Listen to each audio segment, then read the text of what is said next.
We request everyone to kindly rise for the national anthem.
Thank you. We request everyone to kindly resume your seats, please.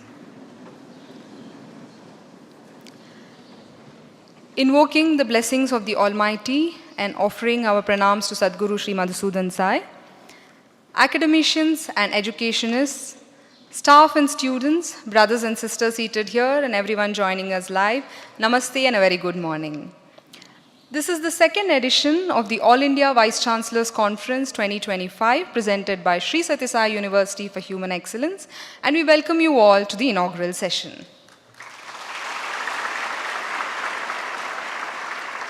At the outset, we welcome the dignitaries on stage. Venerable Nivathapa Thero from the Jetavanarama Monastery in Sri Lanka. He is amongst the most revered Buddhist monks from the country and is venerated as the Guru Thero of the monastery. Professor V.N. Rajashekaran Pillai, Vice President, Association of Indian Universities. Hearty welcome to you, sir. From the leadership team of our university, we have Professor J. Shashidhar Prasad, Member, Board of Governors, and former Vice-Chancellor, Mysore University and Sri Sathya Sai Institute of Higher Learning. We have our Vice-Chancellor, Professor Shrikanta Murthy, and our revered Founder-Chancellor, Sadguru Sri Madhusudan Sai, Global Humanitarian, Social and Spiritual Leader. We request all dignitaries to kindly come forward and light the ceremonial lamp, marking an auspicious beginning of the conference.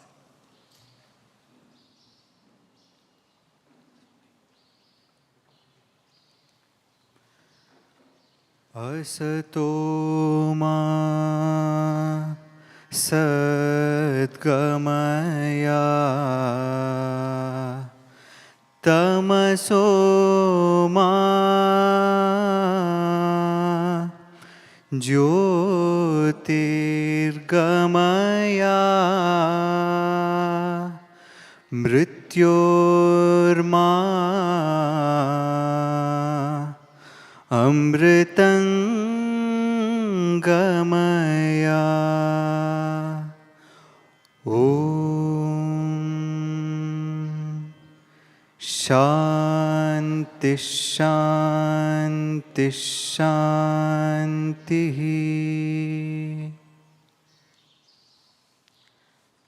We will commence the proceedings with Vedic invocation by university girl students pursuing Vedic studies program. They will chant the Shraddha Suktam.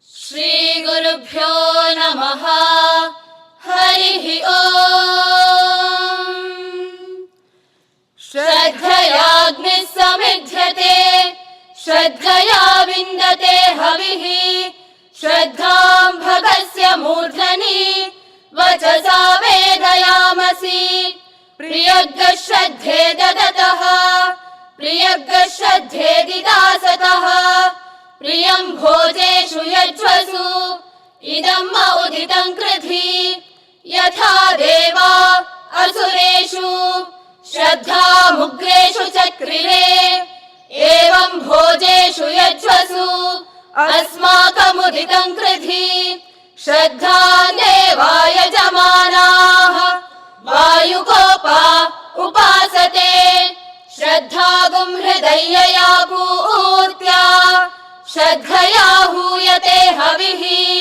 श्रद्धां प्रातर्हवामहे श्रद्धां मध्यन्दिनं परि श्रद्धागुं सूर्यस्य निमृचि श्रद्धे श्रद्धापये हमा श्रद्धा देवानधिवस्ते श्रद्धा विश्वमिदं जगत् श्रद्धां कामस्य मातरम् हविषा वर्धयामसि ॐ शान्ति शान्ति शान्तिः हरिः ॐ तत्सत् Shri साईश्वरार्पणमस्तु.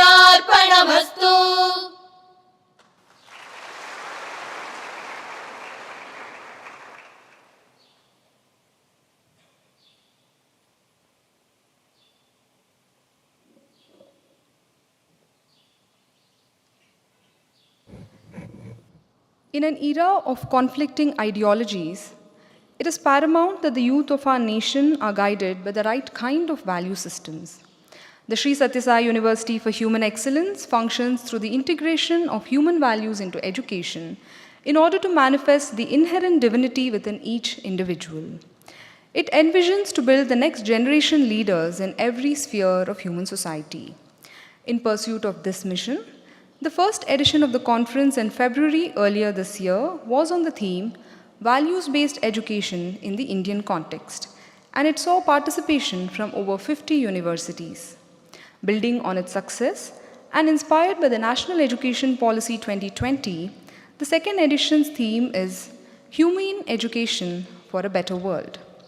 Aiming to deepen the dialogue by integrating values into mainstream education, this conference serves as a collaborative platform for Vice-Chancellors and leaders of educational institutions so that together we can curate a future-ready higher education landscape which is grounded in ethical and moral values. The objectives of the two-day conference are to clarify the concept of humaneness and its relevance in the 21st century, to explore how education systems can actively cultivate human values alongside academic excellence, to offer actionable frameworks and strategies for integrating humane education into university curricula, pedagogy, and campus culture, to introduce assessment tools for tracking the development and impact of human values in students. Now, I request the Vice-Chancellor, Professor Srikantamurthy, to deliver the welcome address. With a PhD in computer science and over 3 decades of teaching experience, he has held several leadership positions in various colleges and universities across Karnataka.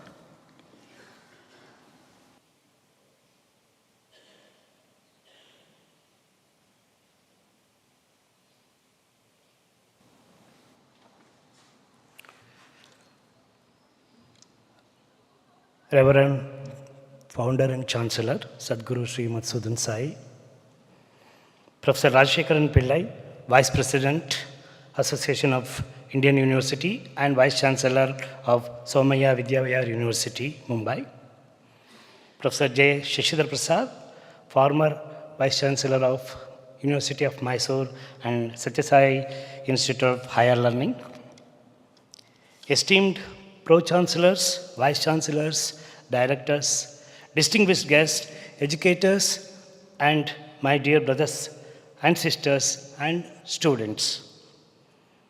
Namaste and a very good morning to each and every one of you. Hearty Sai Ram. It's with deep sense of joy and gratitude that I welcome you all to this important gathering, the second edition of the All India Vice-Chancellor Conference hosted on the theme Human Education for Better World. Today, we are privileged to witness a confluence of eminent thought leaders and educationists from across the country gathered here with a shared purpose to reimagine education as a force that nurtures not just intellect but integrity, not just capability but compassion.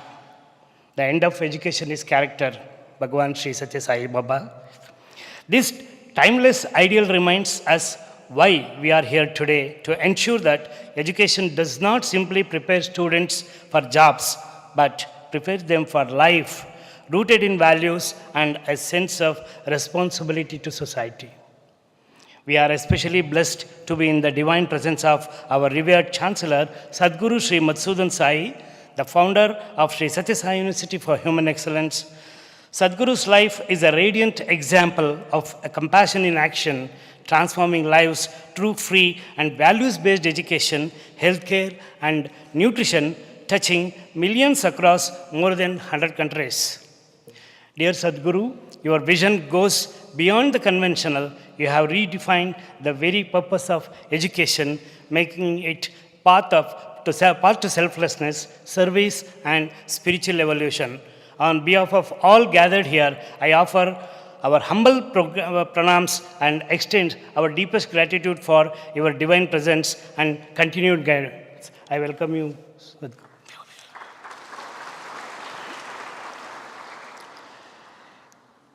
It is our profound honor and privilege to welcome Venerable Guru Thero from Jetavanarama Monastery, Sri Lanka, a revered spiritual teacher and beacon of Dhamma in our times. From the realm of aeronautical engineering in the UK to the serene path of renunciation, Thero's journey is a living testimony to the power of inner transformation. As the Guru Thero of Jetavanarama Monastery, his guidance shapes the lives of thousands, both within the monastery and across the globe through his inspiring teachings and humanitarian initiatives. We are deeply grateful for his presence today, and we look forward to receiving his words of wisdom that blend ancient insight with contemporary relevance. I welcome you. A very warm welcome to Professor V.N. Rajshekaran Pillai, Vice President of Association of Indian University, also designated President of AIU for the next academic year, and Vice-Chancellor of Somaya Vidya University. In addition to these roles, he serves as the Chancellor of 3 universities across India, and also he was the former chairperson of UGC and the founder president of the Human Development Foundation in New Delhi. Your vast experience and your advocacy for holistic education add immense depth to this gathering. We are privileged by your presence, sir. I extend a warm welcome to you, sir.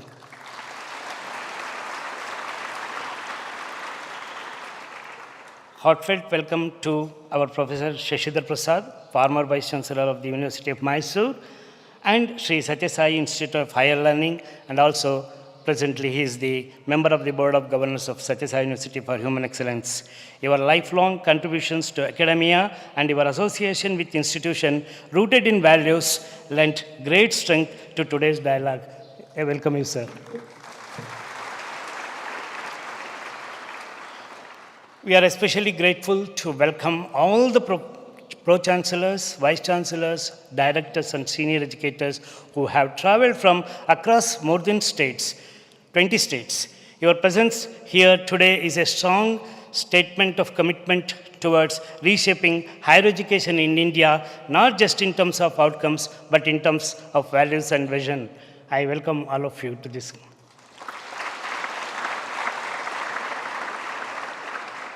Friends, the idea of human education is deeply embedded in our Indian ethos. From the ancient Gurukulas to the National Education Policy 2020, education has always been seen as a sacred means to shape the whole individual mind, body, and spirit.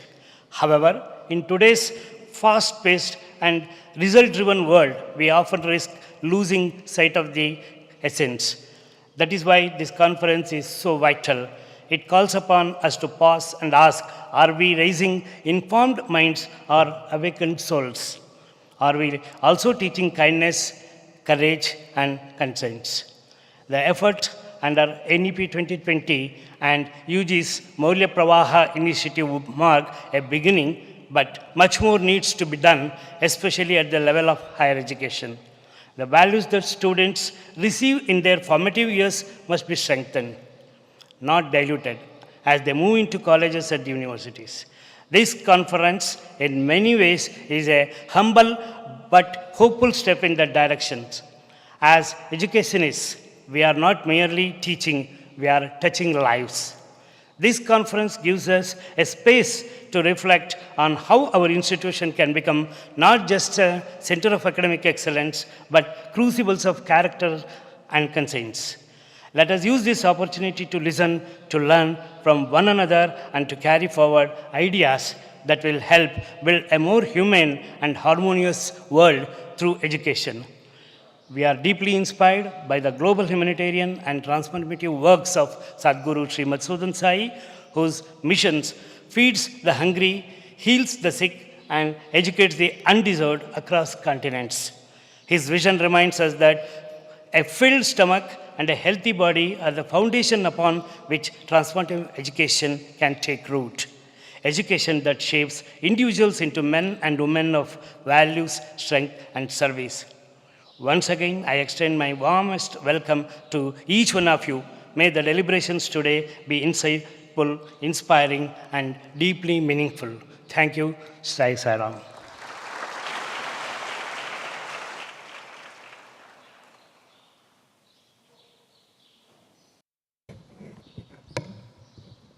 As mentioned by our Honorable Vice-Chancellor, Sadhguru Sri Madhusudan Sai today spearheads a mammoth mission of service across the world in over 80 countries. These programs aim to provide basic necessities in life such as healthy nutrition through our food programs, education made available through institutions at the grassroots levels, and healthcare in the form of state-of-the-art hospitals, wellness centers, and mobile services across the country and the world. We present a video showcasing the global impact of these services on countless lives touched and transformed. May we have the video, please?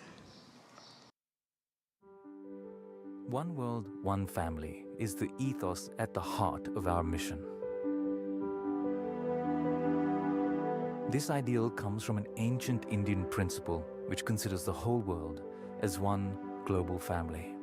And as a family, we believe all our family members deserve care and support. Across the globe, we serve millions through 3 pillars: nutrition, education, and healthcare, all completely free of charge. The Annapurna Morning Nutrition Program began in 2012, providing breakfast for just 50 children, and has since grown to become India's largest morning nutrition program.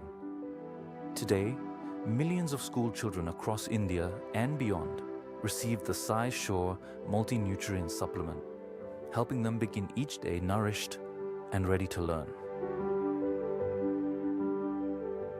At our mission, we believe education is every human being's birthright. With a global presence and multiple campuses throughout India, we provide free education from grade 6 to doctorate studies, ensuring every student receives a well-rounded, values-based education that combines high-quality academics with moral and spiritual values. The Sri Sathya Sai University for Human Excellence opens doors previously unimaginable to children from underserved communities. By offering quality higher education to those traditionally overlooked, and with a strong emphasis on empowering women, we're breaking the cycle of educational disparity and promoting gender equality in education. Meanwhile, our Skill Development Center equips rural youth with job-ready skills, and our scholarship program supports education for thousands of rural children.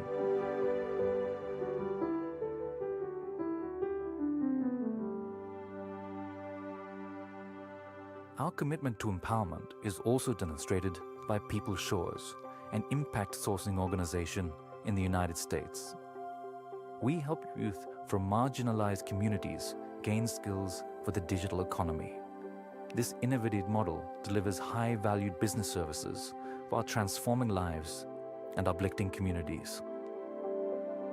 Our vision for accessible medical education became a reality in 2023 when Prime Minister Shri Narendra Modi inaugurated the Sri Madhusudan Sai Institute of Medical Sciences and Research, India's first free, private, rural medical college. This institution aims to nurture noble-minded healthcare professionals who are dedicated to serving the underserved members of our society. Our healthcare mission goes beyond treating illness. We're pioneering solutions to bridge critical gaps in accessible medical care. And through our network of wellness centers, mobile hospitals, and multi-specialty facilities, we bring free healthcare directly to underserved rural communities. From preventative care to complex surgeries, at our hospitals, there are no billing counters. Since 2016, we've expanded beyond India to serve communities across the globe with the singular goal of leaving no person behind. Exemplifying this idea, our Sri Sathya Sai Sanjeevani centers form the world's largest chain of free pediatric cardiac hospitals, giving new life to children with heart defects.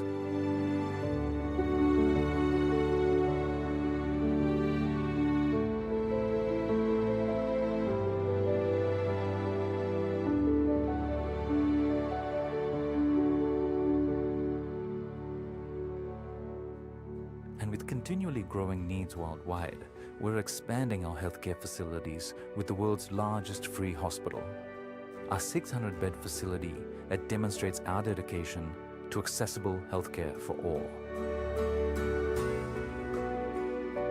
Our vision is clear. A society where life's value is measured not in wealth, but in compassionate service to those in need. And this vision only becomes a reality with the contribution and generous support of our global family.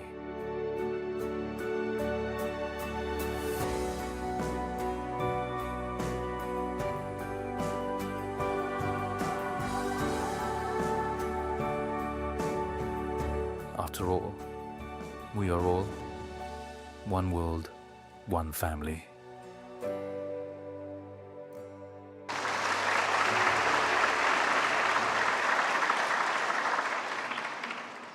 The Sri Sathya Sai Bharat Sanskriti Samman is an initiative of the university to recognize and celebrate the excellence and dedication of Vedic enthusiasts. It is an honor bestowed upon those who have shown exceptional expertise and passion in the fields of Veda and Vedanta. The Samman is our way to promote individuals and institutions so that they may be able to seamlessly continue their endeavors. The first edition of these awards was held at the Banaras Hindu University last year, and we are pleased to host this year's edition. There are 3 categories of this award. The Samman for Best Students demonstrating excellence in Veda recognizes steadfast commitment to Vedic learning through disciplined study and the pursuit of dharma. This year's Samman is awarded to Vedamurti Durgesh Mukund Dhase from Pune, Maharashtra. We have a short video on Durgesh. वेद में उत्कृष्ट विद्यार्थी श्री दुर्गेश मुकुंद धस्से महाराष्ट्र के एक छोटे से गांव पाटोदा में श्री मुकुंद प्रभाकर धस्से एवं श्रीमती सुरेखा मुकुंद धस्से के पुत्र के रूप में जन्मे दुर्गेश मुकुंद धस्से का जीवन सादगी एवं परंपरा से जुड़ा हुआ है। जब उनके समवयस्क विद्यार्थी संसार की चकाचौंध के पीछे भाग रहे थे, तब दुर्गेश ने सामवेद, रामायणी शाखा के दुर्लभ एवं जटिल रूपों, रहस्यांतम एवं घनांतम के गहन अध्ययन का चयन करते हुए इसकी पवित्र शांति की साधना करने का चयन किया। वेद मूर्ति सचिन मधुकर जोशी के मार्गदर्शन में श्री दुर्गेश ने वेदाध्ययन के अत्यंत प्रतिष्ठित संस्थानों जैसे ढालेगांव के श्री समर्थ वेद विद्यालय, हली की श्री सद्गुरु धूड़ा महाराज पाठशाला और पुणे वेद पाठशाला में शिक्षा प्राप्त की। उनकी निष्ठा मात्र अभ्यास में ही नहीं, अपितु प्रदर्शन में भी स्पष्ट परिलक्षित होती थी। दुर्गेश ने श्रृंगेरी शारदा पीठ, कांची कामकोटी पीठ, अवधूत दत्त पीठम, वादिराज मठ एवं अनेक अन्य संस्थाओं से प्रथम श्रेणी में विशेष योग्यता प्राप्त करते हुए सफलतापूर्वक 9 प्रतिष्ठित परीक्षाएं उत्तीर्ण की हैं। प्रत्येक परीक्षा मात्र मूल्यांकन नहीं थी, अपितु तप, स्मृति, अनुशासन एवं भक्ति की पुनः पुष्टि थी। सामवेद के शुद्ध पाठ में उनकी निपुणता एवं समर्पण के लिए उन्हें पुणे के गणेश अधिष्ठान ने उत्कृष्ट छात्र पुरस्कार से सम्मानित किया है, जो एक उभरते वैदिक विद्वान के रूप में उनकी पहचान को प्रमाणित करता है। समर्पण एवं निष्ठा के साथ वेद अध्ययन में उत्कृष्टता प्राप्त करने पर श्री दुर्गेश मुकुंद धस्से को अत्युत्तम वेद विद्यार्थी के रूप में सम्मानित कर श्री सत्य साई मानव अभ्युदय विश्वविद्यालय गौरवान्वित अनुभव कर रहा है। We invite Durgesh Mukund Dhasse to please come on stage and request Guru Thero to hand over the award, please.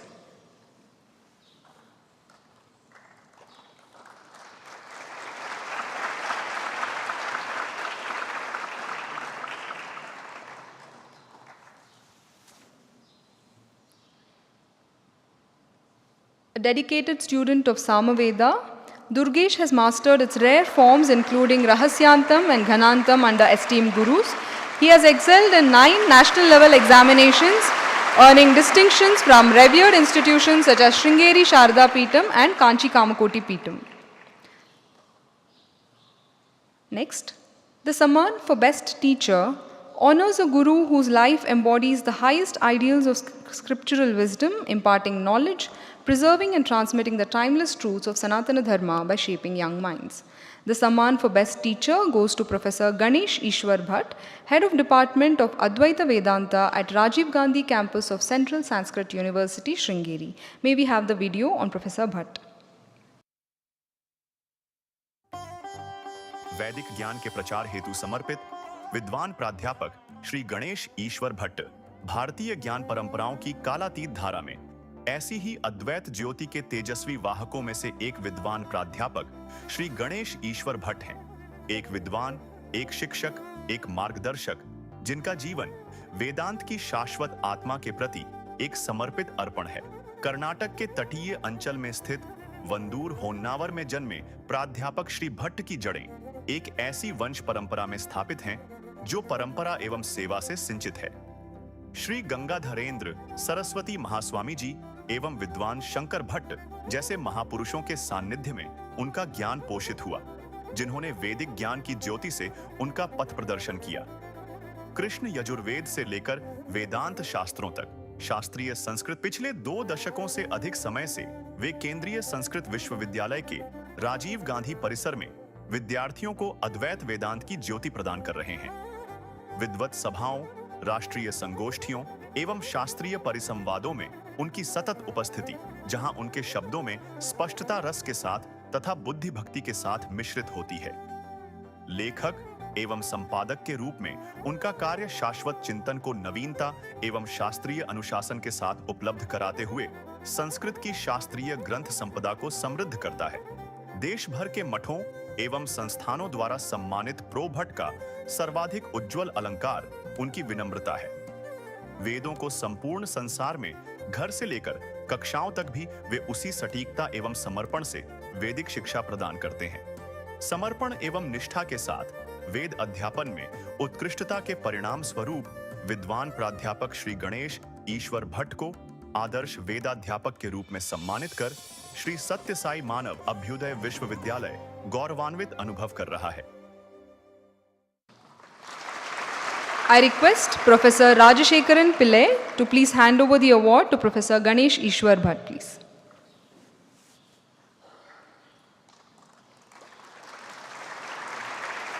A renowned Vedantic scholar and teacher, he has dedicated over 2 decades to guiding doctoral scholars and enriched Sanskrit literature through his research and writings. From Krishna Yajurveda to Vedanta Shastra, from classical Sanskrit grammar to profound metaphysics, his journey has been one of unwavering sadhana.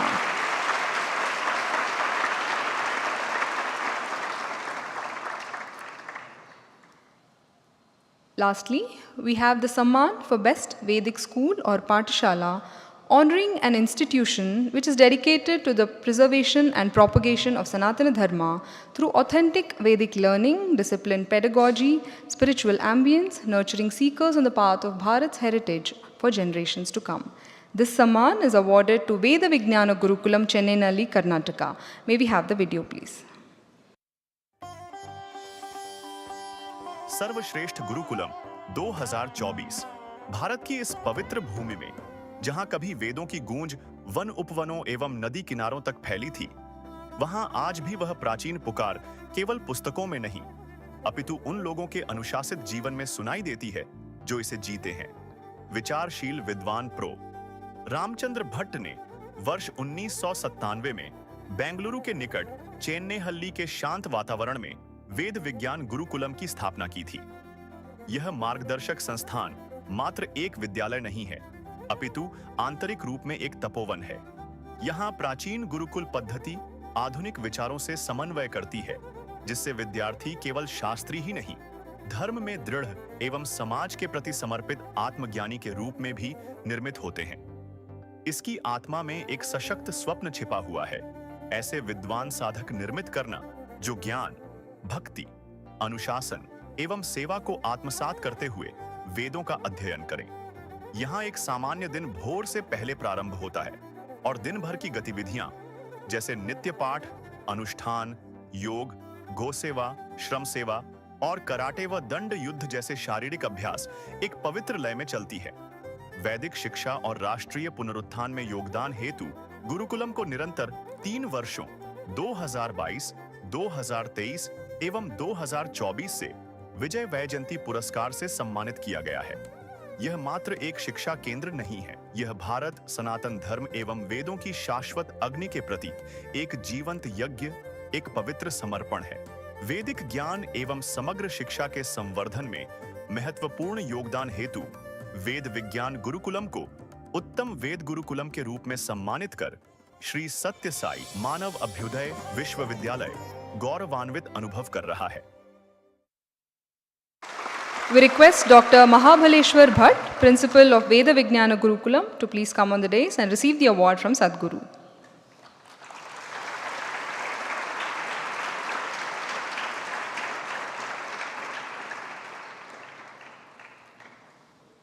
Founded in 1997 by Professor Ramachandra Bhatt, this Gurukulam is a pioneering Vedic institution that blends traditional training with contemporary insights.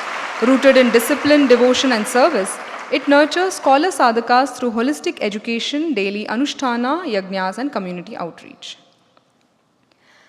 In a world marked by rapid progress and growing divides, the call to be humane is more vital than ever. Rooted in empathy, kindness and respect, it forms the moral fabric that binds individuals into a just and compassionate society. As we seek lasting unity and peace, humaneness emerges as a foundation for a harmonious world. Humane Quotient, a new publication by the Sri Sathya Sai University for Human Excellence, is a transformative model for assessing humaneness of an individual. I call upon the authors, Professor Totatri Venugopal, Registrar Evaluation, and Sai Krishna Rachiraju, Assistant Manager, Department of Evaluation, to present the book to Sadhguru for release.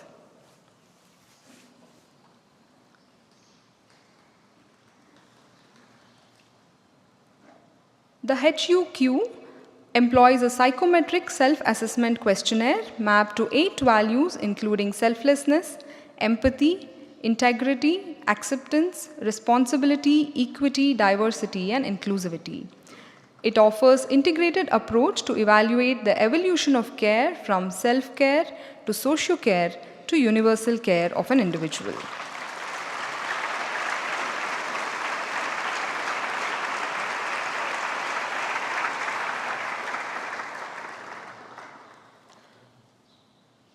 Collaborations have been key catalysts in the meteoric rise and growth of our university. One such key partnership is with the prestigious Banaras Hindu University and the Center for Indic Studies Bharat Adhyayan Kendra. BHU is our knowledge partner through their faculty and scholars, many of whom have also formed the jury of Sanskriti Samman Awards. As part of our MOU in 2022, Sri Sathya Sai University for Human Excellence supports 100 students of BHU pursuing their studies in this program. Each student receives an annual scholarship of Rs 25,000. Beneficiaries of this scholarship program express their gratitude to Sadhguru and our university through a video message. The video, please.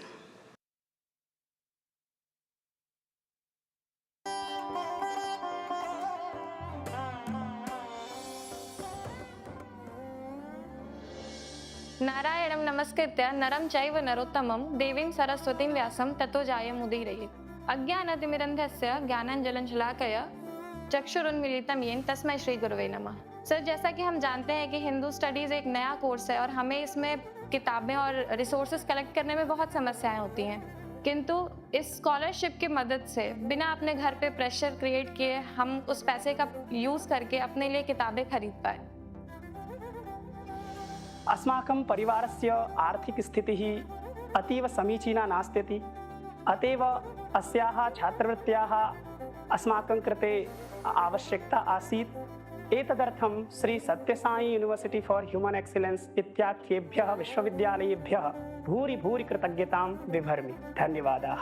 मैं एक मध्यम वर्गीय परिवार से आती हूँ और जब हम एक शहर से दूसरे शहर में आते हैं अपने परिवार को छोड़कर, तो सोचते हैं कि उन पर कितना कम से कम फाइनेंशियल बर्डन हम डालें।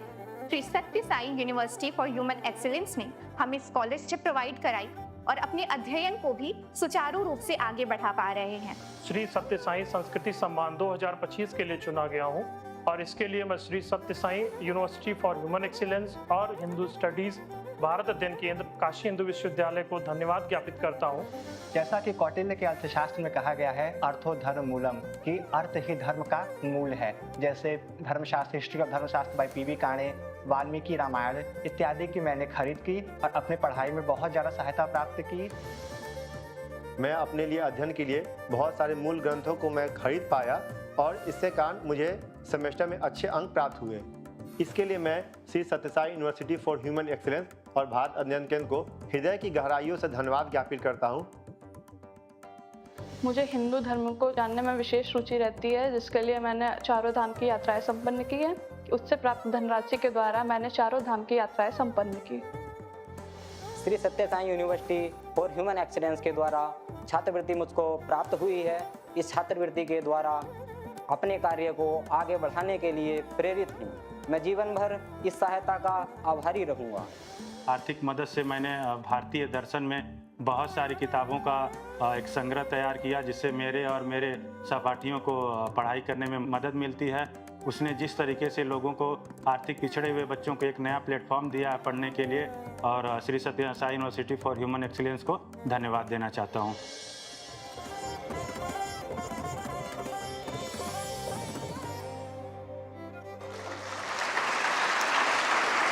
I request Dr. Sadashiv Dwivedi, faculty from the Banaras Hindu University, to please come on stage and collect scholarship certificates for 100 students for the academic year from Sadhguru.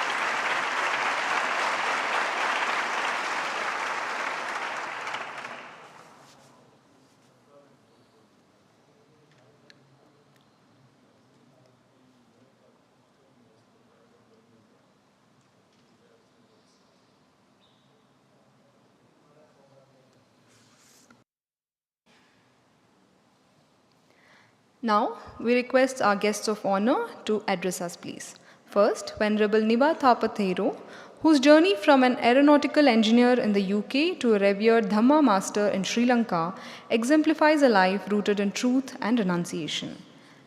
As the Guru Thero of Jetavanarama Monastery, he mentors a large monastic community reaching millions worldwide through his teachings that bridge ancient wisdom with modern inquiry. His transformative work, both spiritual and social, continues to impact hundreds of monks and followers under his care. Guru Thero, please.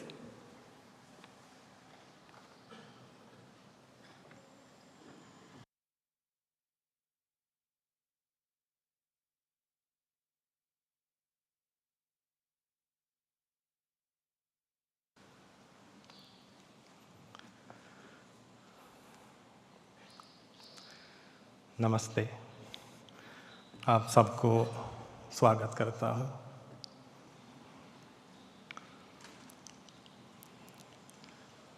First of all, permission from the most noble triple gem.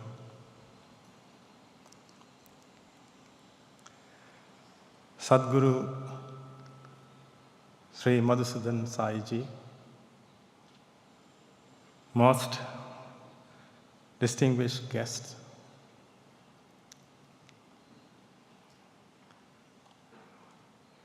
great teachers and teachers,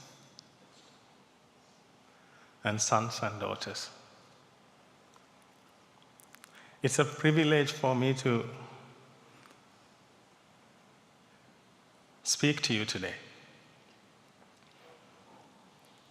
because this is not a normal event.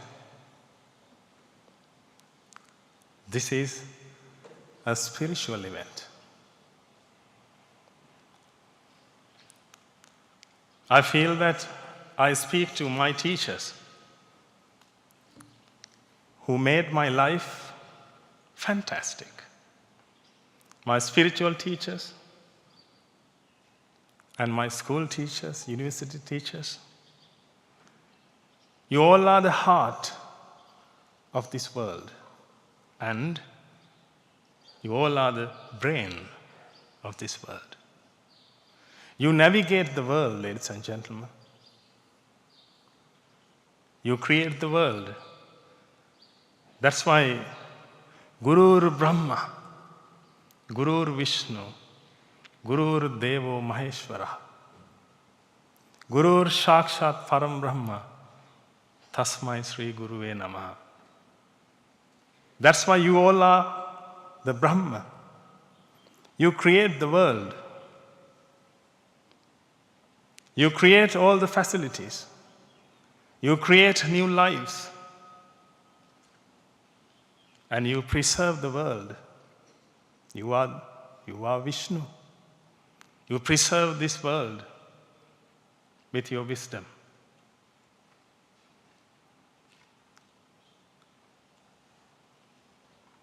You are Shiva. You are Ishwar.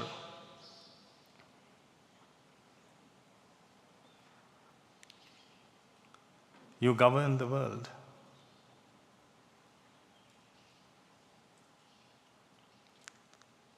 And especially our religious leaders.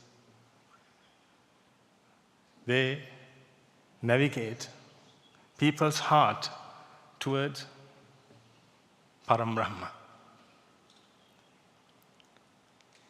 When I heard about Sri Sadguru Sai-ji, I was over the moon. Because we had something in our mind. We wanted to help our people all around the world. We also thought that why this discrimination occurs all the time? With its skin colors, or education, religions. I study all religions, ladies and gentlemen. That's why if you ask me about Hinduism, I know. Not to show off. I study it because I need to achieve my salvation. That's why I gave everything behind and became a monk. I saw the truth. I saw the truth in the Tripitaka. I saw the truth in the Bhagavad Gita and the Holy Bible and Holy Quran. That is not a discrimination, ladies and gentlemen. That is the truth. But the problem is, human mind is corrupted. Human mind wants separation. Because human mind didn't see the truth yet. That's why when I heard about our Sadguru Sri Sai-ji and his expectations, we wanted to help him to create a better world to live. Dear teachers, dear Vice-Chancellors, you are navigating the world. If you can see spiritual side of your students, we can create a better world to live. You all give a better education to everyone. You try your level best. You sacrifice your life. As you all know, time is an illusion. This is only our life. You can't spend time without spending your life. You have dedicated your life to create a better world. Therefore, you taught students how many?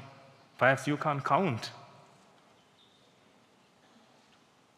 You can't count how many students you have taught. You are the greatest. With that, if we can add value to our education, values, and a little bit of dharma, which means righteousness. If we all can be righteousness, if all can be righteous and practice righteousness, we can create a better world. Then we won't see any discrimination. We will all have one nation. One day, Sri Sadguru Sai Ji came to our monastery, and we were so blessed. Because we wanted a Kalyana Mitra, a person who thinks like us, a great person. He visited our monastery. At that time, accidentally I told him that Ayang Nijah Paro Veti Ganana Lagu Chetasam Udar Charita Nantu Vasudhaiva Kutumbakam. Then he was amazed. And he said that this is what we want to do. Then I said, this is a divine call. That's why we all are together. And we are gathered here to take this message to young children. That message will pass through you, ladies and gentlemen. If we can understand that, we can make their life a heaven. Otherwise, you can teach them. You can add knowledge to their life. But I don't have to say that when they are vexed, they don't have any solution. We always deal with young people, young kids. They always tell us, we do counseling sessions for them. They come to us with vexation. They speak to us, their problems. Because they can't handle them. They are vexed. They don't know how to eradicate vexation. But they are well educated, ladies and gentlemen. They are well educated. You gave them. You made them educated. They have that knowledge. But if we can add righteousness into their life, I'm pretty sure you can create a better world. Before you close your eyes, you will be the happiest teacher ever. Because if something happened to a student you taught, I don't think you can close your eyes happily.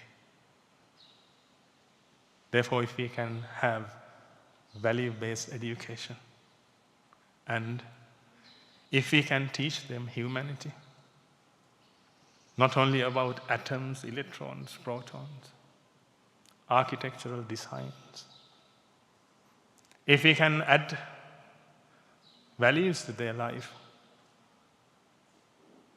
they will be happy forever. And finally, you all have heard this. Sahitya Sangeeta Kala Vihina Shakshat Pashu Pucha Vishanahina Trunanna Kadannapi Jivamana Tatbhaga Deham Paramam Pashuna. If you can teach them, if you can teach literature, क्योंकि साहित्य साहित्यस्य भावा इति साहित्यः. You all know that. Sahitasya bhava iti sahityah. If you can create compassion in their mind towards the world,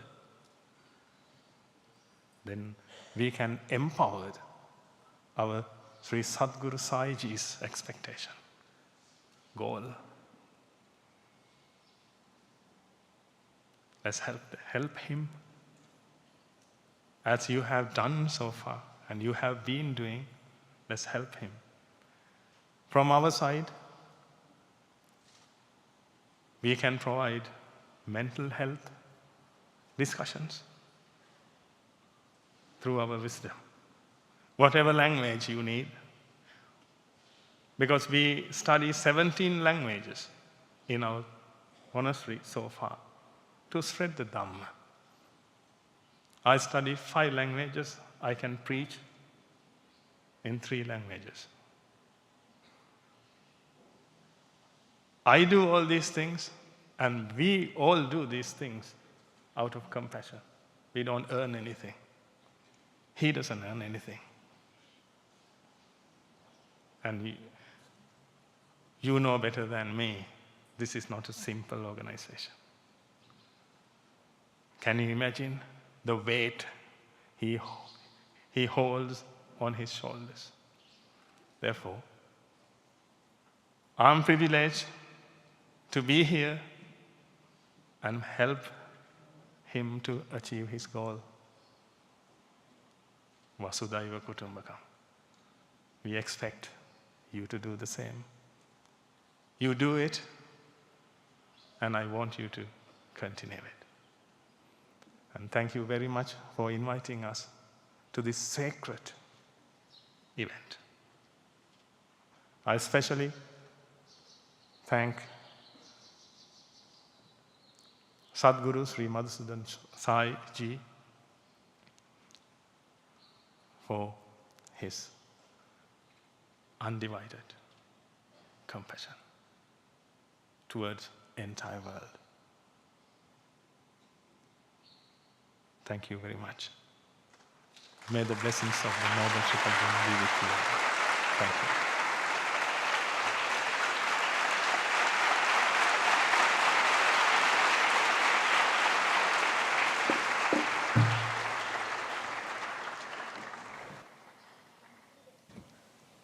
Thank you, Venerable Guru Teroji, for your esteemed presence and sharing your blessings with all of us. Next, we request Professor Rajashekaran Pillai to share his thoughts. A stalwart of Indian academia, he is currently the Vice-Chancellor of Somaya Vidya Vihar University, Mumbai. With over 5 decades of distinguished service, including leadership roles at UGC, IGNOU, NAC, and multiple universities, Professor Pillai has been a driving force in advancing education, research, and science policy in India. A fellow of the Indian Academy of Sciences and a noted chemical sciences researcher, he has had a lasting impression through various government organizations. Professor Pillai, please.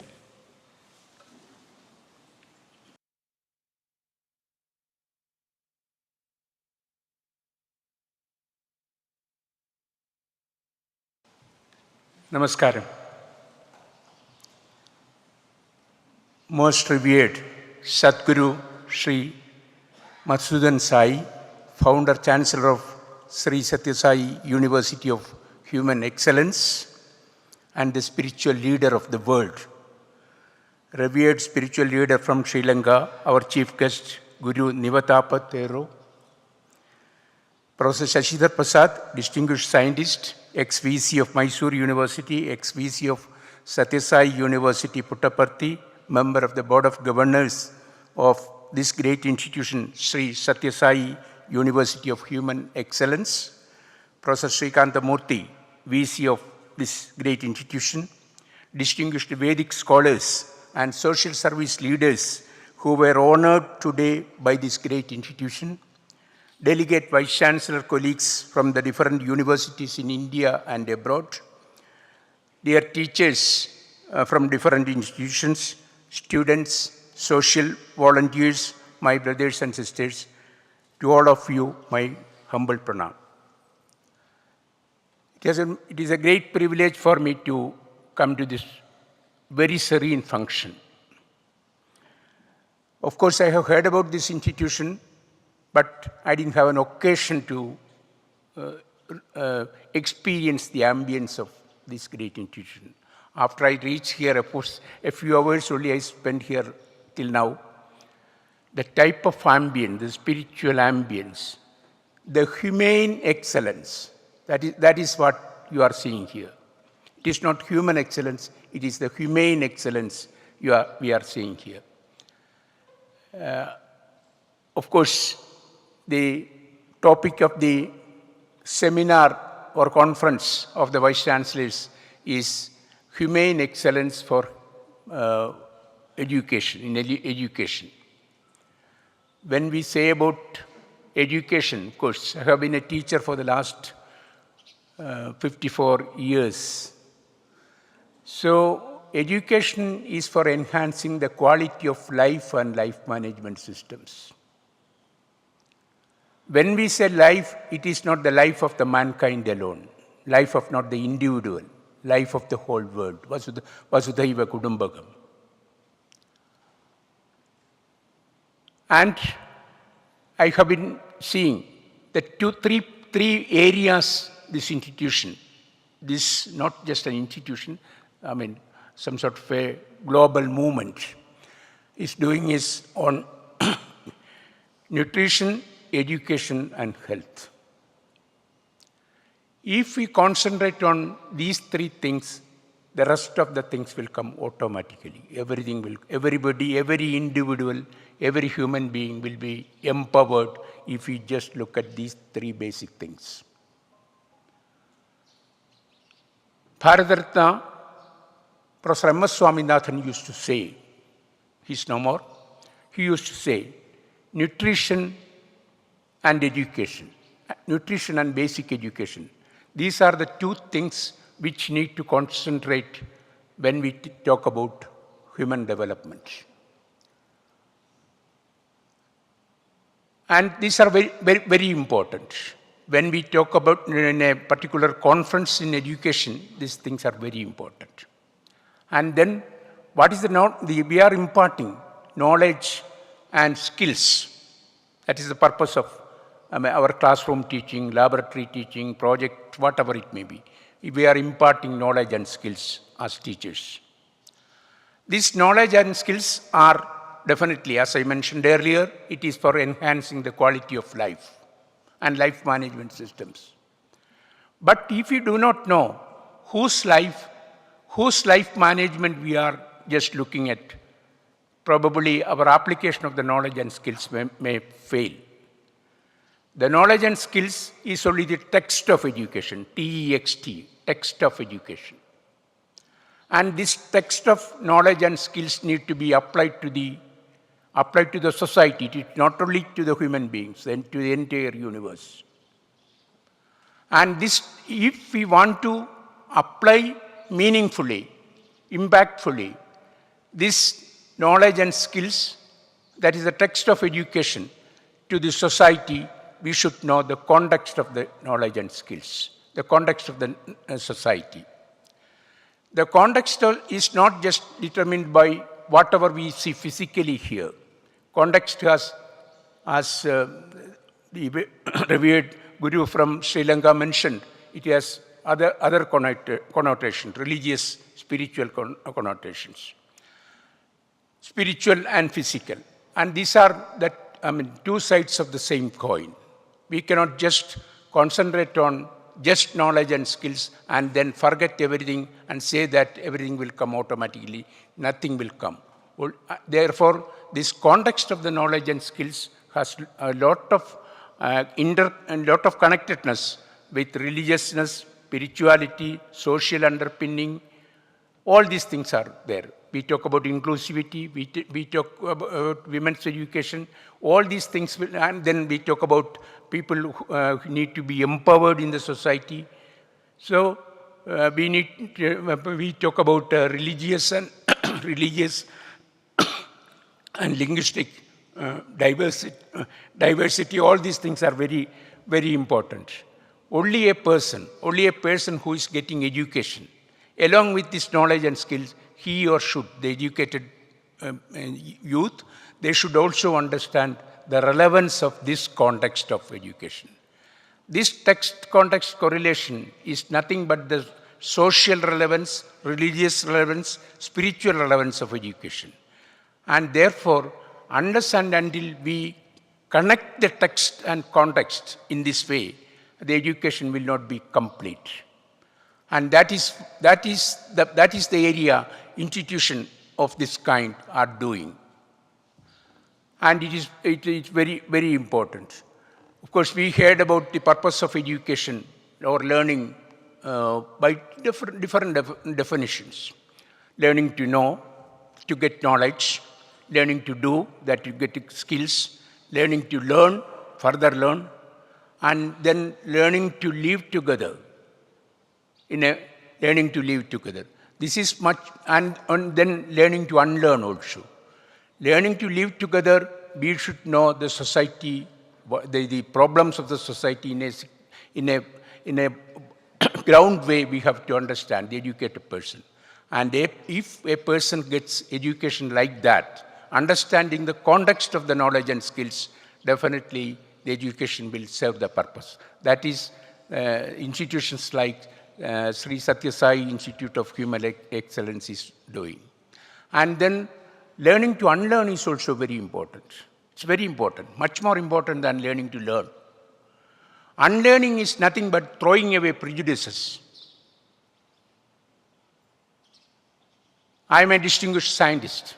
I am a distinguished aeronautical engineer. All these things. I am a distinguished political scientist. All these things are correct. We got all these things. But at the same time, when we get education, maybe particularly the students, when you get a degree, when you get a distinction, you should understand that you have excelled in your education, you have acquired knowledge and skills, but at the same time, you should understand that there is a lot of things to be learned further. When you receive a degree, for example, in a country like India, we talk about enhancing the gross enrollment ratio to get more than 50% of our 17 to 21 population, 16 to 21 age population into graduates. So when we receive a degree, of course, graduation is very important, and after graduation is much more important. So when you receive a degree, you should think that this degree is only a license for me to serve in the society. And many of the things which I have learned as a student, many of the experience that I have obtained as a student, this I need to apply to the society. And some of the learnings, some of the skills which I have gathered, which I have acquired, it may become out of place at a later time. You have been seeing it. And therefore, you should be always prepared to learn new things. And learning new things, of course, requires unlearning. Unlearning is nothing but, it is opposite of learning, of course, you know. Unlearning is nothing but throwing away prejudices. That I am a scientist, that I am a degree holder, that I am a postgraduate, that I am a PhD holder. This is the prejudice. Of course, it is a positive prejudice. I am not finding any fault with that. But only a person who can throw away prejudices can learn new things. And that is unlearning. Unlearning is throwing away prejudices, and only such people. Of course, if you just look at the lives of these great rishis, and all that, you can see that they have tried to unlearn and then learn the humane part of, the spiritual part of it. That's very, very important. And for every individual, such a major component is in our grooming up. And therefore, in order to achieve human excellence, our education has to be humane. And the theme of this conference today, for the next 2 days, is humane excellence in education. And Mahatma Gandhi used to say, education for life, education through life, and education throughout life. These are the famous words of Mahatma Gandhi. Education is for life. Life is not just livelihood alone. No, not at all. Life in its entire sense. Life of not just the mankind. Life of the natural world, everything, inanimate and animate objects. Definitely, that is the life, you have to define it in a holistic perspective. And then education is for life, no doubt about it. And then education has to be through life. That's more important, much more important. It is not just through lectures, practicals, project works, classroom, big laboratories, industrial visit. No, it is only part of it. Education has to, a person who is getting educated, he should experience life. And through probably only not even 10%, only 10% of whatever subject we learn from from our education. The rest of the 90% of that particular subject even has to be got from experience. Therefore, you have to experience the life. Life is not always positive. It has also negative things. We should also understand the negative things. We should be able to look at the negative things and try to address that. That is, therefore, education through life is very important. Then education throughout life. That is very much more important. That I have already mentioned. When you get a degree, a postgraduate degree, doctorate, whatever it may be, but that is only a license for education. Only a license. Education. The real education you are going to get, to the students, you are going to get through mingling with the society, understanding the realm of life, understanding the negative and positive things about life, not only in your immediate vicinity, across the world. So, and this will continue, of course, till we die. This education should continue. So the education for life, education through life, and education throughout life. But what is actually happening, not in these institutions, what is to some extent, I mean, we have to, happening is, life is literally taken away from education. That is happening. Of course, now, as mentioned in the National Education Policy, or our Vedic scriptures mention about the education like this. And now, everybody is just looking at the physical benefits, material benefits which are going to accrue out of education and concentrate on that. Of course, that material benefits which we concentrate, that will be momentary, maybe a few years. But then you will see that the material benefits you are acquiring, you got, will fade away if you do not understand the society in a humane perspective.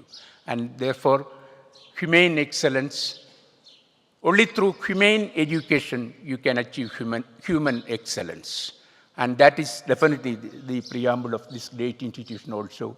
I am extremely privileged to be here, and I will be here for the next 3 days, trying to experience this great institution of humane excellence. Thank you very much.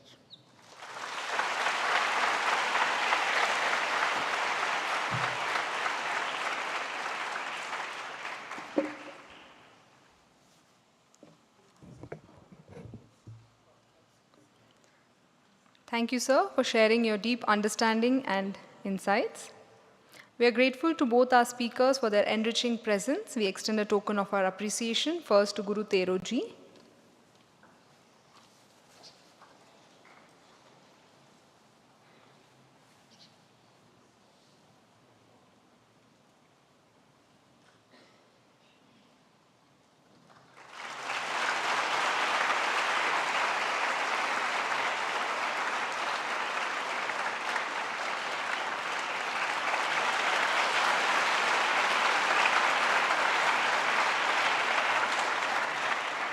Our thanks to Professor Rajashekaran Pillai.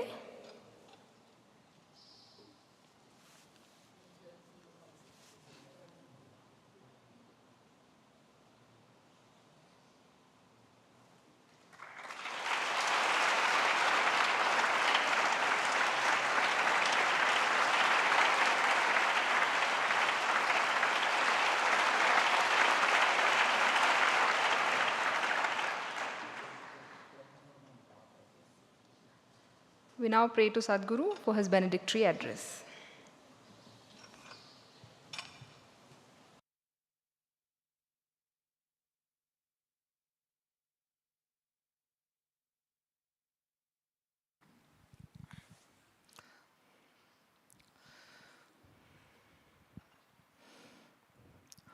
Ano Bhadra Krito Yantu Vishwataha is the call of our Rigveda, of the rishis, that let noble thoughts come to us from all directions.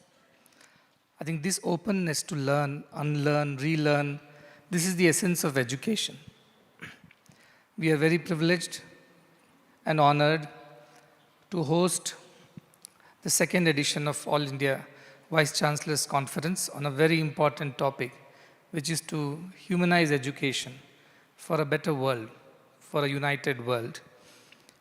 And we are very privileged to have some of the most illustrious and decorated academicians, educators, leaders in education present here today, both physically and virtually, attending this conference of national importance, nay, global importance. On the stage, I am deeply honored personally as well as an institution to have the Guru Tero of Jetavanarama Monastery, where I had the privilege to meet him for the first time near Colombo in Sri Lanka. And I was extremely impressed and inspired by the work that he and his disciple monks were doing for the upliftment of the poor and the underprivileged in those areas. And I learned that it was not just helping the Sri Lankans or the people around the monastery, but they were helping the whole world. And their program on mental wellness and de-addiction was something that really touched me, because as educators we know that this generation is definitely suffering under the mental issues. 1 in 7 people in the world are going through some mental anxiety or a problem. And they identified that as the disease that needed to be addressed, and they used the teachings of Dhamma to help the children understand their true nature, true purpose, and thereby realign themselves for the purpose that they are born, and that thereby overcome these mental anxiety issues. And that contribution really touched my heart, and I had the privilege of inviting him to visit us during Guru Purnima. And this is the Guru Purnima time. It's an auspicious time in India where we worship our gurus, the teachers, the margdarshakas, who give us the direction in our life to reach our goal. So having another guru here, Guru Tero, is truly a very privileged moment for all of us. So on behalf of everyone, I would like to extend our heartfelt gratitude. And today, with his presence and the speech that he delivered, the benedictory address in the beginning, I feel I have an extra pair of hands now, and we can do much more towards the cause of global harmony, Vasudhaiva Kutumbakam. While on one side I have a spiritual luminary, on the other side I have an academic educator and a luminary in his field of research and academic advancement in the country, Professor Rajashekaran Pillai. Your presence here and your very lucid understanding and expression of what human education is all about, that has really touched my heart, and it will remain with me for a long, long time. You have made it so simple, you made it appear so simple by contextualizing it to the present societal conditions. Text to context, he said. Our education should be relevant, otherwise it will become redundant. And that making it relevant to the present generation, the societal needs and the problems, it is contexting the text-based education. So wonderfully put it. He said, learn to unlearn. I think the biggest problem we educated ones have is once we have learned something, we are not willing to change or unlearn. The flat earthers fought with the people who told the globe is a round spherical planet, and many were sacrificed, including when I was in Padua a few months ago. That is where Galileo taught. And when they told that against the idea of the church that the earth was flat, the earth was actually round, they all were persecuted. Galileo survived because the Pope was a good friend of his. But he remained in house arrest for several years and was never allowed to teach again in Padua or anywhere. So we have to learn to unlearn. We have to get rid of our prejudices. The open-mindedness, the willingness to learn, Ano Bhadra, that is something that defines true education and educationists. Again, very succinctly put it. And education is not just for life, it is through life and throughout life. Somebody said, the one who graduates today and stops learning tomorrow becomes uneducated the day after. So in these modern times when education is continuously evolving, gone are the days when we memorized by rote, we learned to started writing on leaves and metal plates, to today when we have gone beyond writing on papers with pens into computers and now artificial intelligence, machine learning. The world is changing at a very rapid pace. And so it's important that we keep learning throughout our life. And that is how societies evolve. Very well put it. I will remember these for, as I said, for a long, long time, and I'm sure all the audience would also remember that. I saw that open-mindedness on both the sides. Guru Thero has learnt several religious scriptures. He did not confine himself only to the teachings of Dhamma, which is his primary, so to say, occupation. But he learned Bhagavad Gita, he learned Upanishads, and when I went to his place, he quoted from them. I could not quote much except their Trinity, the three principles that they follow, Tripitaka. But other than that, I did not know much about Buddhism, but he quoted from Bhagavad Gita so fluently, from Upanishads. That is open-mindedness of education. And what education needs today is to reinvent itself in this idea of learning, unlearning, relearning, so that we are able to add value, not just to ourselves, our knowledge, but to the society at large and the world. Today, we do not have Dr. Narasimhamurthy, the former Chancellor of the university. He is not feeling too well, but he would join us later in the evening, he said. He spent 50 years in the education system that was designed by Bhagwan Sri Sathya Sai Baba. I myself am a product of that education system, which taught us that education is not just for a living, it's for life. And as Sir put it, it is throughout life. And this education is not just acquiring skills and knowledge, facts and figures, but it's about transformation, a journey which is more within than without. And he emphasized on character as the end goal of education and defined character as doing the right things. Righteousness is what Guru Thera said. He said end of education is character, and character is to be able to do the right thing always, in all situations, positive, negative, all testing times. Professor Shashidhar Prasad, who was the then Vice-Chancellor of the Institute at Puttaparthi, was an instrument also in establishing this university in Karnataka with this goal of humanizing education and furthering the cause of the educational mission that Bhagwan Baba had started way back in 70s. We also acknowledge the efforts put by the Vice-Chancellor, Sri Kantamurthy, in organizing this program, inviting so many of you from around the country and the world, which does not happen very often. But you all have taken time from your busy schedules and you have shown your solidarity towards a cause like this because you are interested in reforming the education system towards a more humane approach, where our students are not just intelligent, competent, capable graduates, but they have a compassionate heart. They have hands that they want to use to serve the society. And that would be the end of their graduation or post-graduation.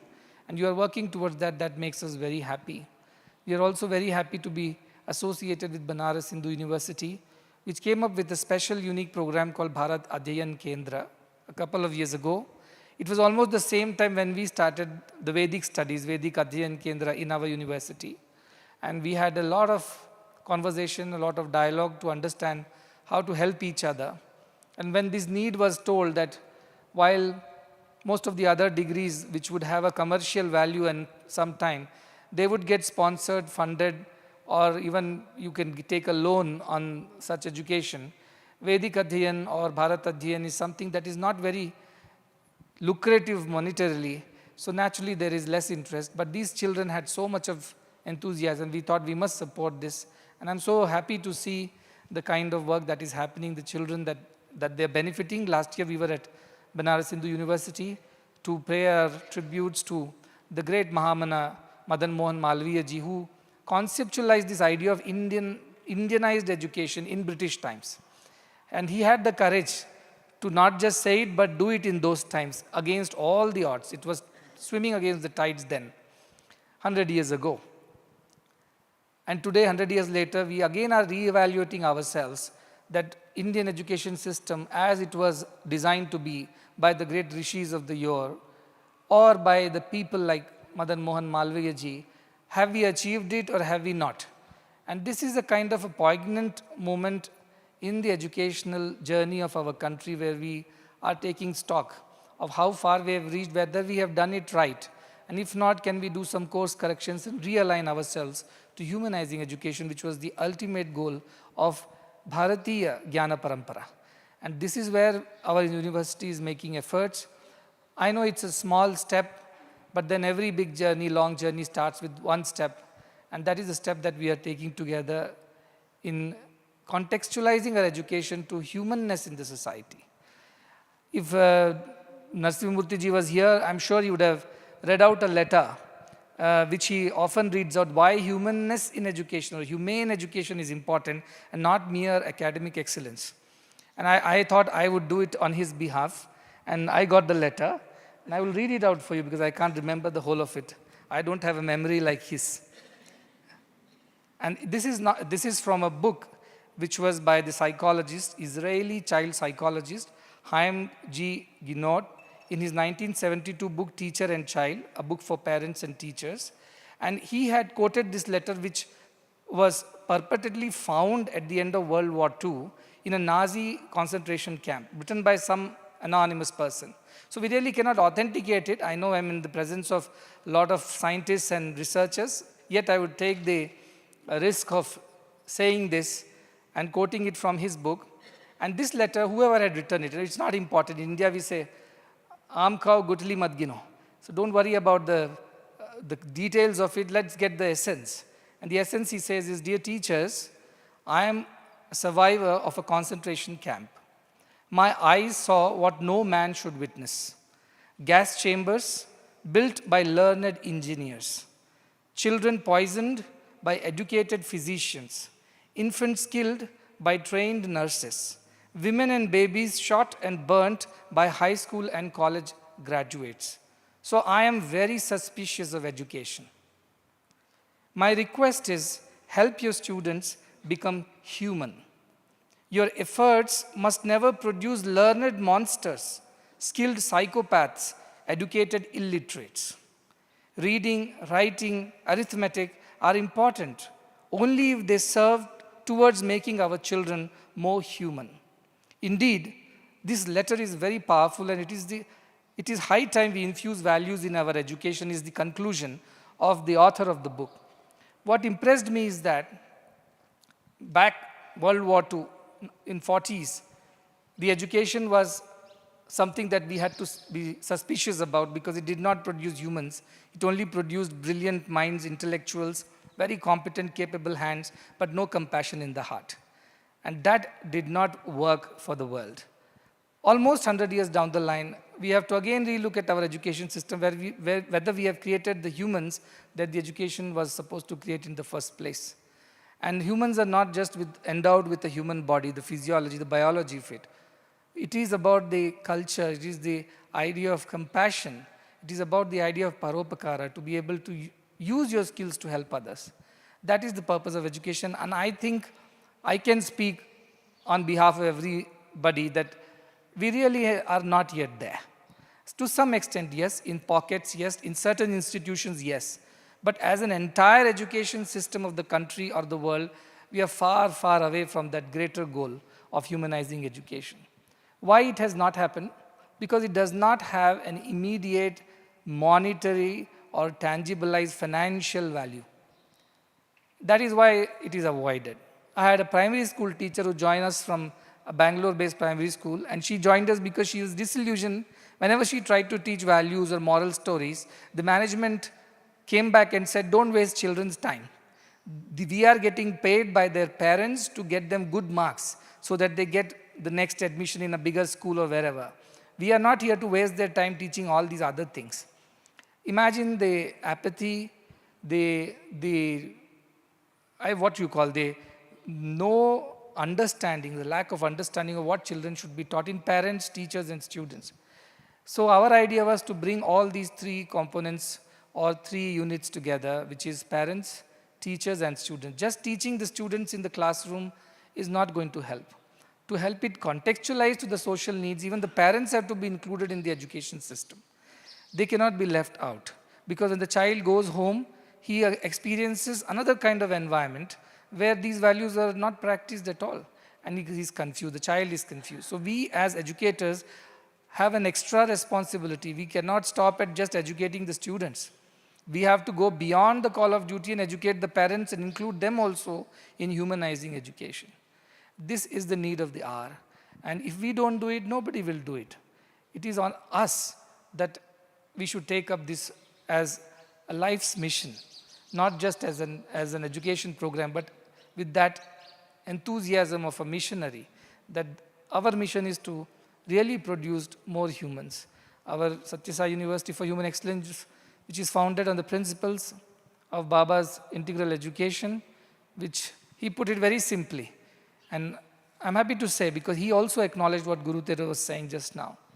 He said one should have the heart of Buddha, compassion, the head of Shankara, Adi Shankaracharya, and hands of Janaka, the great Rajarishi. Only when these three happen together can we call that person educated. Heart of Buddha, which melts with compassion for all. He had the life of a prince. He could have had any luxury that he could ask for. His father, Shuddhodana, tried everything in his might to protect him from the negatives of the societal life, as Professor Pillai said. He never wanted him to get introduced to the negative side of life. But Buddha became Buddha because his heart melted by looking at the plight and misery of the people around, and he wanted to find answers. And he had no guru to guide him. He found his answers by his own efforts and then taught that to the rest of the world. So compassion of Buddha in your heart. Head of Adi Shankara, extremely brilliant, extremely capable, but did not use his intelligence for his own personal promotion. It was to rejuvenate these ideas of Sanatana Dharma in a time when it was under foreign attack. And if not for Adi Shankara and his brilliance, who interpreted the scriptures for common men, which we read even today, his bhashyams, India would not have been the India of today. Whatever of Bharat is left today, of course not the whole of it as it was, it's because of the efforts of people like Sri Adi Shankaracharya. And in those days he walked this country, length and breadth of it, I believe twice, established 4, so to say, the matas, which are even functioning today despite all the ups and downs that have happened. And then he took this highest wisdom to the common men by interpreting it, helping them understand. Guru's job is that, to make a difficult subject appear simple. A good guru does that, and Adi Shankaracharya did just that for us. So such competence of brilliance of intellect. But all this is useless unless it is put to societal welfare, which is hands of Janaka.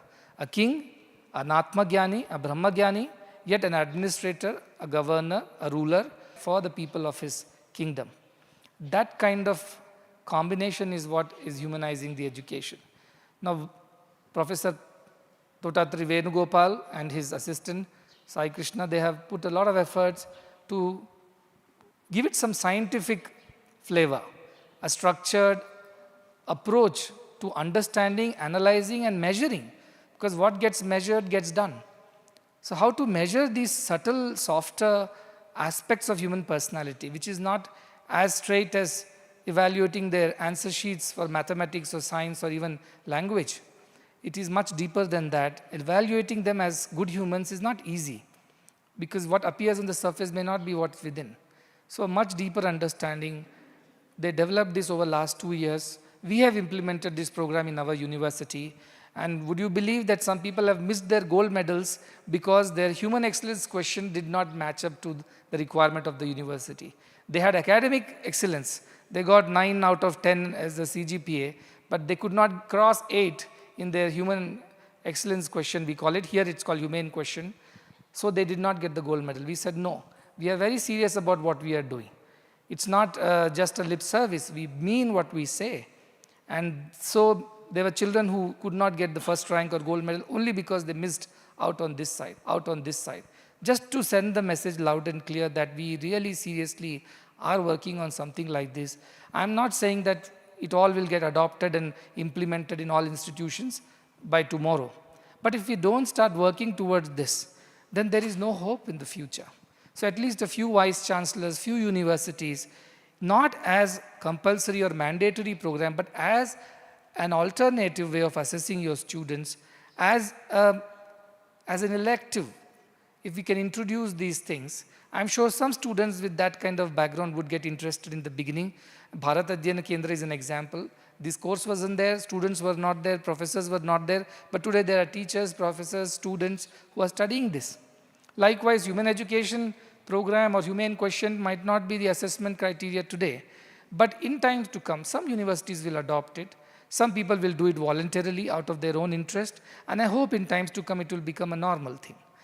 So towards that we are working, and I invite everybody to be a part of this, I would say, an amazing process, a yajna of a kind, where we are finding ourselves, our education system, its true purpose, once again, after having lost it for a very, very long time.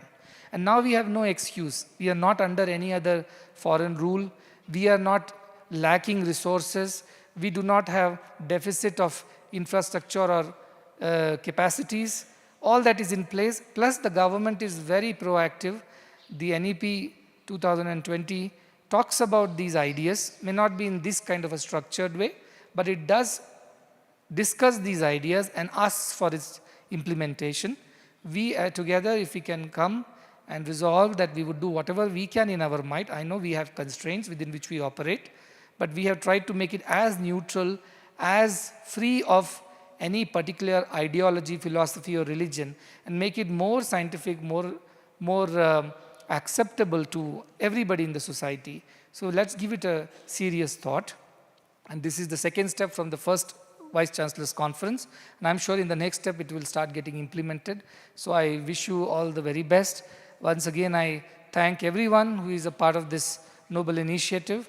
And I hope that in time to come, it will all spread to the various parts of the world. But you would be very interested to know that people from other countries are showing more interest in this. And they want to know how to use it, how to implement it. Because they have seen the pitfalls and the dark side of the education system where children are suicidal. They are very intelligent, but they are not happy. So they are getting into substance abuse and all kinds of things, which is becoming an additional burden on the governments to protect their younger generation.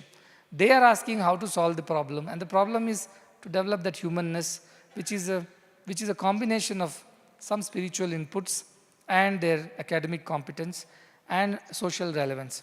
All these have to come together, the head of Shankara, the heart of Buddha, and the hands of Janaka. That is the idea. They have identified 8 facets of human excellence or humane quotient, very nicely done. And each of them is derived from an ancient Indian ethos. We don't say it directly, but that's what it is. And I'm sure as time pass, people would do more research, and that could be further refined and used as it's appropriate. Please give your feedback so that it can be refined and used correctly across the world. It should be global, not just Indian, but global, because humans are global. And we as a global family should give what is right to our next generation. That's our foremost duty. So again, as they say, Vidwan Sarvatra Pujyate, you are all Vidwans. I don't spell the Vice-Chancellor as V-I-C-E. I spell it as W-I-S-E. So you are Vice-Chancellors. And I'm sure in your wisdom, you will tell us what is right, how to do it, and we will get together and do it together. So we are depending on your collective wisdom. Again, thanking Guru Tero for his wise words and his support for a cause like this. Professor Pillai, who was also very much associated with the earlier university and now here, I thank you, Professor Prasad, for always being the support system for our institution, bringing the right kind of people to this place, to Professor Shrikant Murthy, of course Narasimha Murthy ji, who is not here right now, and to every one of you. I know some of you personally and some of you I do not, but that does not matter because our ideas match, our inspirations are the same, and I think that implementation can definitely happen together. So wishing everybody the very best for the rest of the day's deliberation. I once again thank everybody. Sarve bhavantu sukhinaha, sarve santu niramayaha, sarve bhadrani pashyantu, ma kaschit dukkham apnuyat.